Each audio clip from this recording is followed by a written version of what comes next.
Seorang petani di Sidrap, Sulawesi Selatan ditemukan tewas di mangsa ular piton sepanjang 6 meter. Akhirnya berhasil dievakuasi. Petani yang dimangsa ular piton raksasa akhirnya berhasil dievakuasi.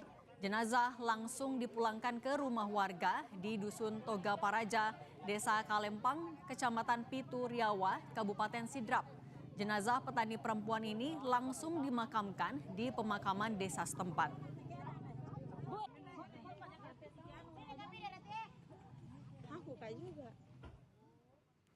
Dalam video amatir, tampak warga mengerumuni ular piton yang dicurigai telah memangsa seorang petani di area perkebunan Dusun Tiga Paraja, Desa Kalempang, Kecamatan Pitu Riawa, Kabupaten Sidrap.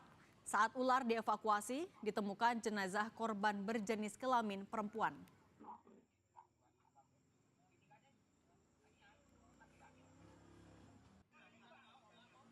Menurut keterangan Kades area perkebunan Dusun Tiga Paraja, Desa Kalempang, Kecamatan Pitu Riawa, Kabupaten Sidrap, sebelumnya korban seorang petani perempuan ini dimangsa ular piton saat membawa hasil kebun yang akan dijual. Keberadaan korban diketahui setelah ditemukan barang korban yang berserakan tak jauh dari lokasi ular piton ditemukan.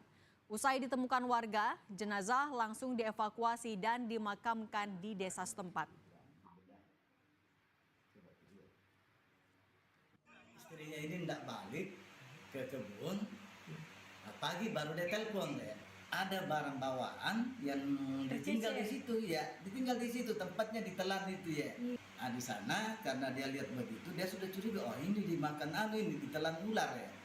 Mencari tidak jauh dari tempat kejadian, tempatnya ditinggal itu tadi barang bawaan, ditemukan itu ular. Terkait ditemukannya petani yang meninggal di mangsa ular, kita konfirmasi langsung sudah terhubung bersama kami, Sertu Sugati Babinsa Desa Kalempang, Kecamatan Pitu Riawa, Kabupaten Sidrap, Sulawesi Selatan. Selamat sore Pak Sugati. Selamat sore Bu Cindy. Pak Sugati, boleh diceritakan terlebih dahulu, kalau di lokasi memang kawasannya sering ditemukan ular atau seperti apa kawasan di sana Pak? Untuk kawasan, sebetulnya kawasan di sana itu berbatasan dengan hutan lindung. Kebunnya warga itu termasuk memang perbatasan hutan lindung. Untuk masalah ular, memang sering selama ini kami temukan ular piton yang ukurannya memang ukuran besar, begitu memang sering kita temukan, Bu. Oke, artinya pemukiman memang jaraknya berdekatan, berdampingan dengan hutan lindung itu ya Pak? Berarti sering ditemukan hewan-hewan liar juga Pak? Sering karena memang di sana terbanyak hutan lindung, Bu. Kalau Desa Kalempang itu memang dilingkari sama hutan lindung, perbatasan sama hutan lindung. Oke, kalau untuk kasus serupa Pak, ada hewan liar misalnya ular berukuran besar yang memangsa manusia ataupun juga hewan ternak milik warga di sana. Pernah terjadikah Pak di sana? Kalau untuk ular yang memangsa manusia, selama ini baru pertama kali ini, Bu. Kalau masalah ular yang memangsa hewan mungkin sering. Pernah ada kejadian. Oke, kalau memang sering Pak, apa yang biasanya dilakukan warga untuk mengantisipasi juga? Kan di sana katanya berdekatan dengan hutan, kemudian memang kerap ditemukan hewan liar seperti ular. Apa yang biasanya dilakukan warga untuk mengamankan perumahannya? Biasanya kalau ditemukan ular yang mungkin cukup besar, itu biasanya ditangkap rame-rame, Bu.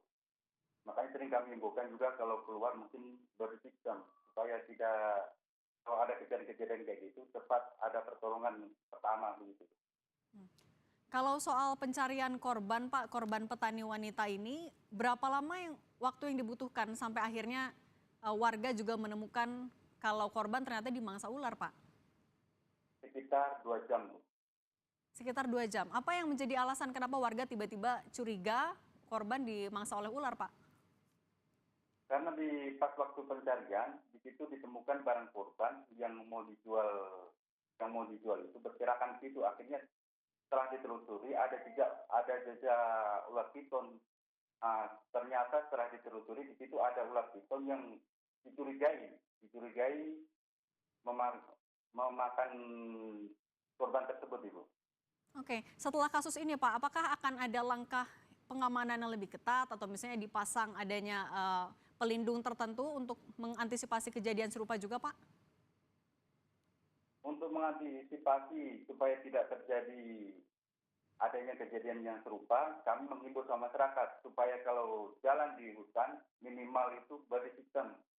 Nah, selain body system, minimal juga membawa parang supaya selalu ditekankan untuk hati-hati. Terus kalau bisa, kalau malam jangan sampai berjalan-jalan di hutan tersebut, Ibu.